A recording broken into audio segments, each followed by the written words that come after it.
పప్పు తప్పళ్ళం పప్పు తప్పళ్ళం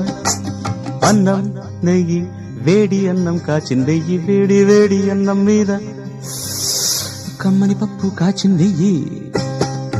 వేడి వేడి అన్నం మీద కమ్మని పప్పు కాచిందెయ్యి పప్పు తప్పడం కలిపి కొట్టడం భోజనం వన భోజనం తల్లి తోడు పిల్ల మేక తల్లి తోడు పిల్ల మేక ఆలు మగలు అత్త కోడలు బాసు బంటూ ఒకటేనంటూ కలవడం భోజనం వన భోజనం